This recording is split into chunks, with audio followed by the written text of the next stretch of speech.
مجھے یہ بھی بتایا گیا تھا کہ میں اپنے حسن اور جوانی کو استعمال کرتے ہوئے برقائی خان کے ساتھ راہ و رسم استوار کروں اور موقع جان کر اسے قتل کر دوں۔ اس وقت مجھے اپنے شوہر میخائیل کے مرنے کا بڑا دکھ اور غم تھا، لہٰذا میں برقائی سے انتقام لینے کے لیے آمادہ ہو گئی اور قاصدوں کے ساتھ یہاں آ گئی۔ یہاں پہنچی تو پتہ چلا کہ سرتاق اور راہب ولیم یہاں سے مشرق کی طرف روانہ ہو چکے ہیں، تاہم منگولوں کے سردار اغون خان نے میرا پرتپاک استقبال کیا اور مجھے سرتاق ہی کے خیمے میں ٹھہرایا۔ پھر اس نے مجھ پر انکشاف کیا کہ چونکہ میرے شوہر کو برقائی نے قتل کر دیا ہے، لہٰذا اب میں اپنی خوبصورتی کو استعمال کرتے ہوئے برقائی سے تعلقات پیدا کروں۔ اغون خان نے کہا تھا کہ وہ ایک بار برقائی سے اس کی ملاقات کرا دے گا، اس کے بعد میں اس کے پاس آتی جاتی رہوں، اس کا اعتماد حاصل کرنے کی کوشش کروں اور موقع جان کر اسے ہلاک کر دوں۔ اغون خان کا کہنا تھا کہ جب میں ایسا کر چکوں گی تو ایک طرح سے میں اپنے شوہر کا انتقام لینے میں کامیاب ہو جاؤں گی، دوسری جانب برقائی کے بعد سرتاق منگولوں کا خاقان بن جائے گا۔ اب میں سوچتی ہوں یہ اغون خان کوئی اچھا انسان نہیں، بلا اجازت اکثر و بیشتر وہ میرے خیمے میں آتا رہتا ہے۔ جس انداز سے وہ میری طرف دیکھتا ہے اس بات کی غمازی ہے کہ میری طرف سے وہ انتہا درجے کی حرص و ہوس میں مبتلا ہے۔ آج بھی جب وہ مجھے برقائی کے پاس لے کر گیا تھا تو میں نے دل میں یہ ٹھان رکھی تھی کہ برقائی بڑا مغرور، بڑا سنگ دل ہوگا، لیکن جب میں اس سے ملی تو جو میں نے وسوسے اس کے متعلق دل میں پال رکھے تھے وہ یکسر ختم ہو کر رہ گئے، اس لیے کہ میں نے برقائی کو انتہا درجے کا مہذب اور انتہا درجے کا ہمدرد اور نرم دل پایا ہے۔ جس وقت میں اس سے ملی اس وقت میرے دل میں یہ خیال تھا کہ ایسا شخص ناحق کسی کو قتل نہیں کر سکتا۔ ابن نصر، اب جب کہ مجھ پر حقیقت واضح ہو گئی ہے تو میں سمجھتی ہوں یہ اغون خان سرتاق کا آدمی ہے اور یہ سب مل کر برقائی کے قتل کے در پہ ہیں۔ اس انکشاف پر کچھ دیر کے لیے ابن نصر گہری سوچوں میں کھویا رہا، پھر وہ اٹھ کھڑا ہوا، کہنے لگا، نکسار، تو میرے ساتھ آ، تو نے مجھ پر جو انکشاف کیا ہے میں سمجھتا ہوں برقائی خان کی زندگی خطرے میں ہے، میں اسے اپنا بھائی خیال کرتا ہوں، لہٰذا ہر صورت میں اس کا دفاع کرنا چاہوں۔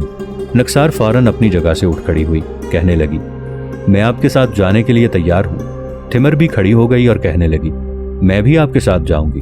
اس طرح دونوں اٹھ کر عمیر بن نصر کے ساتھ ہو لی تھیں۔ جب وہ برقائی کے خیمے کے پاس آئے تو خیمے کے محافظ نے عمیر پر انکشاف کیا کہ برقائی اس وقت اپنے اہل خانہ کے پاس ہے۔ عمیر بن نصر، نکسار اور تھمر خیمے کے پہلے حصے میں بیٹھ گئے اور محافظ کو اس نے برقائی کو بلانے کے لیے کہہ دیا۔ تھوڑی دیر بعد برقائی اس حصے میں داخل ہوا، کچھ فکر مند سا تھا۔ عمیر بن نصر کے قریب آ کر اس نے بڑی پریشانی میں پوچھا، میرے بھائی خیریت تو ہے؟ اس پر عمیر کہنے لگا، برقائی میرے عزیز بیٹھو، میں تم سے انتہائی اہم موضوع پر گفتگو کرنا چاہتا ہوں۔ برقائی بیٹھ گیا اور جو کچھ نکسار نے کہا تھا وہ تفصیل کے ساتھ عمیر نے برقائی کو کہہ دیا۔ یہ سن کر برقائی کا چہرہ غصے اور غضب میں آگ کے شعلوں کی مانند ہو گیا تھا۔ تھوڑی دیر تک وہ گہری سوچوں میں کھویا رہا، پھر اپنے محافظ کو طلب کیا۔ جب وہ آیا تو تحکمانہ انداز میں برقائی اسے مخاطب کر کے کہنے لگا، اپنے چند ساتھیوں کو لے جاؤ اور اغون خان کو اس کے خیمے میں نظر بند کر دو، جو بھی اس کے ملنے والے رشتہ دار اور لواحقین ہیں ان پر کڑی نگاہ رکھو، یہ لوگ سرائے باتوں میں بہت بڑی بغاوت اور فتنہ برپا کرنے کے درپے ہیں۔ برقائی کے ان الفاظ پر اس کے محافظ کا رنگ بھی غصے میں سرخ ہو گیا اور وہ بے پناہ غضبناکی کا اظہار کرتے ہوئے خیمے سے باہر نکل گیا تھا۔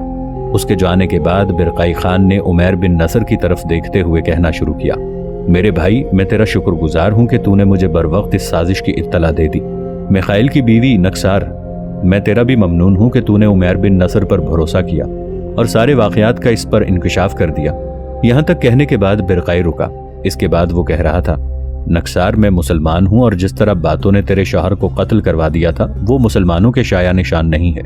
ہم مسلمان انسانیت کا احترام کرنے والے ہیں، اس کے علاوہ نہ کسی کے آگے جھکتے ہیں اور نہ کسی کو جھکنے کے لیے کہتے ہیں، لہٰذا میں کیوں تمہارے شوہر میخائیل کا خون کرتا؟ برقائی کی اس گفتگو کے جواب میں نکسار کچھ کہنا چاہتی تھی کہ اس سے پہلے عمیر بول پڑا، اب مجھ پر واضح ہو گیا ہے کہ سرتاق اس سردار اغون کے ساتھ مل کر ایک بہت بڑی سازش تیار کر رہا تھا۔ اب مجھے یقین ہو گیا ہے کہ سرتاق نے بختائی کو قتل کیا ہے، لہٰذا اب میں اس سے انتقام ضرور لوں گا۔ خداوند قدوس نے مجھے ہمت دی تو میں اس سرتاق کا سر کاٹوں گا، اور سر کاٹنے سے پہلے اس سے تسلیم کراؤں گا کہ واقعی بختائی کا قتل اس نے کروایا تھا۔ میرے بھائی، میں صرف آج کا دن یہاں قیام کروں گا، کل میں مشرق کی طرف روانہ ہوں گا۔ میری بیوی ساتھ جائے گی، اس لیے کہ یہ فنون سپاہ گری کا تجربہ رکھتی ہے اور میری اس مہم میں میری بہترین معاون اور مددگار ثابت ہو سکتی ہے۔ میں راستے میں کسی مناسب جگہ سرتاق اور اس کے دونوں قبرصی محافظوں کو روکوں گا اور ان سے وہ سلوک کروں گا جو انہوں نے بختائی کے ساتھ کیا۔ عمیر بن نصر کے خاموش ہونے پر برقعی خان بول پڑا، یہ جو اغون خان کو نظر بند کیا گیا ہے تو وہ یہ جان جائے گا کہ نکسار نے مجھ پر حقیقت واضح کر دی ہے، اس لیے اغون خان کے چاہنے والے بختائی کی طرف نکسار کو بھی ٹھکانے لگانے کی کوشش کریں گے۔